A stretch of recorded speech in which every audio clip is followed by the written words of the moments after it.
Hello friends, welcome to my cooking Namrata Gujarat કિચનમાં સ્વાગત છે તમારા બધા.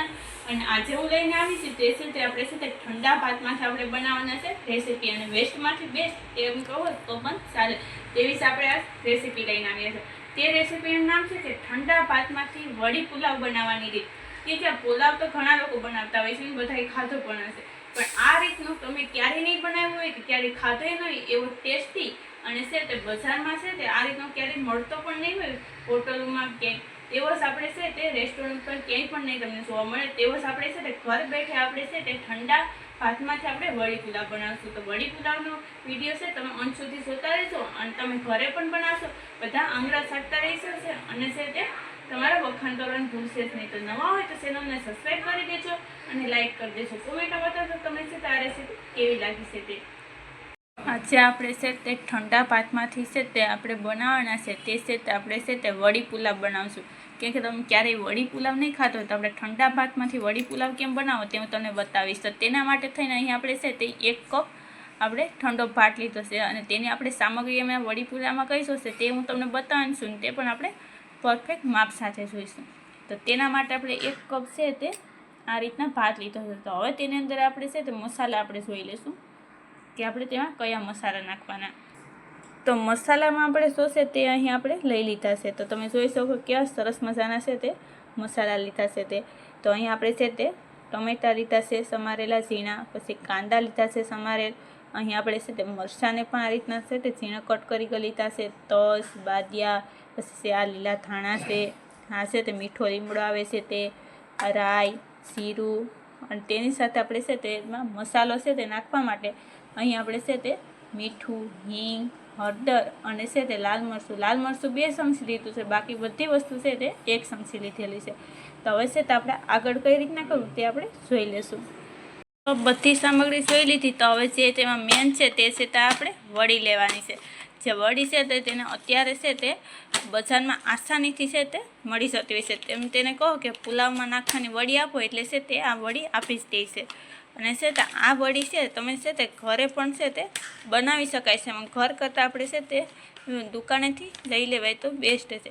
તો તેના માટે થઈને તેને આપણે છે તે વડી કહો તો પણ આપી દે અને તેને છે તે સોયા ચંક્સ કહું છું તો પણ તે આપી દેશે. તો અહીં આપણે છે તે વડી લઈ લીધી છે. તો હવે તેને છે તે આપણે આગળ આ વડીને કઈ રીતના વલી કરવી પુલાવ માટે થઈને તે હું તમને બતાવું. તો હવે છે તે આપણે છે તે પાણી ગરમ કરવા મૂકવાનું તપેલીમાં. હવે તેની અંદર આપણે છે તે પહેલાં પાણી ગરમ થાય એટલે તેની અંદર આપણે 1/2 ચમચી જેટલું મીઠું નાખી દેવાનું. આ રીતના મીઠું નાખી દીધું છે. તો હવે તેને આપણે આ રીતના હલાવી નાખશું એકવાર.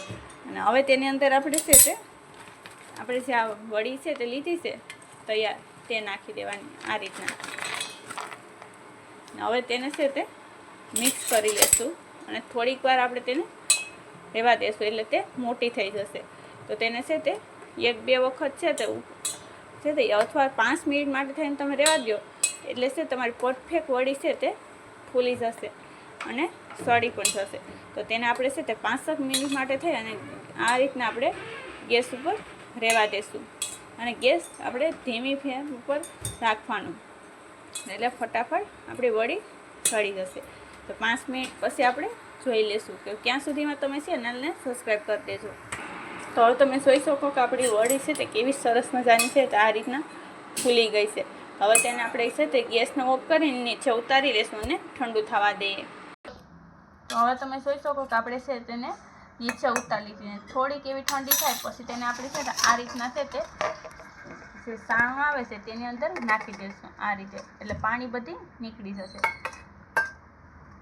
તો આ રીતના છે તે કાઢી લેવાનું અને હવે તેને આપણે ઠંડી થવા દેવાની છે. તો હવે છે તે આ રીતના મોટા વાસણની અંદર નાખી અને ઠંડુ થવા દઈશું વળીને. તો હવે તેને પંખાની છે 2 મિનિટ માટે ઠંડી થવા દઈએ. હવે આપણી વડી છે તે ઠંડી થઈ ગઈ. તો હવે તેને આપણે છે તે આ રીતના છે તે શરીરની મદદથી છે તેને કટકા કરી નાખવાના, મતલબમાં આ રીતના કાપી નાખશું. અને અંદર તમે જોઈ શકો કે આપણી છે તે વડી છે તો અંદરથી આ રીતની જારીવારી બની ગઈ છે. એટલે છે તે મતલબમાં આપણી વડી પરફેક્ટ એવી બફાઈ ગઈ. તો હવે આ રીતના આપણે છે તે બધા કટકા કરી નાખશું. તો તમે જોઈ શકો કે આપણે છે તે આ રીતના છે તે વડીના કટકા કરી નાખ્યા. તો હવે તમે જોઈ શકો કે આપણે છે તો હવે આપણે પુલાવ બનાવવા માટે થઈ અને આપણે તેલ ગરમ થવા મૂક્યું. તો આપણે છે ને તેની અંદર 2 ચમચી જેટલો અથવા 2 મોટા હશે તે ચમચા જેટલું આપણે તેલ નાખી દીધું. તો હવે તેને આપણે ગરમ થાય એટલે તેની અંદર આપણે જે મેં તમને મસાલા બધા બતાવ્યા હતા તે નાખવાના છે. તો પહેલાં આપણે રાઈ નાખશું, રાઈ કકડવા દેવાની. તો રાઈ કકડી ગઈ સરસ મસાલાની. તો હવે તેની અંદર આપણે જીરું નાખશું અને જીરુંની સાથે જ આપણે છે તે આ તજ ને બાદિયા લીધા છે તે નાખી દઈશું. તો અને રાઈ જીરું સરસ મસાલાનું કકડી ગયું, તજ ને બાદિયા, તો મરચાં નાખી દેવાના અને તેની સાથે લીમડો નાખશું અને તેને કકડવા દેશું. તો હવે તેની અંદર આપણે છે તે કાંદા અને ટમેટા એક સાથે નાખી દઈશું. તો કાંદા અને ટમેટાને સરસ મસાલાને હલાવતા રહેશું અને સોળવતા રહેવાના છે આ રીતના. તો કાંદા ટમેટા તમે જોઈ શકો કે સરસ મસાલા ચડી ગયા. તો હવે તેની અંદર આપણે વડી નાખી દેવાની અને મિક્સ કરી લેશું. પણ તેની સાથે જ અહીં આપણે છે આ બધા મસાલા પણ એક સાથે જ નાખી દઈશું. હવે તેને આપણે છે તે સરસ મસાલાનું મિક્સ કરી લઈએ આ રીતે. તો સરસ મસાલાનું મિક્સ થઈ ગયું ને આ છે તે આપણે સળી પણ ગયું છે. તો હવે ગેસને ઓફ કરી અને નીચે ઉતારી.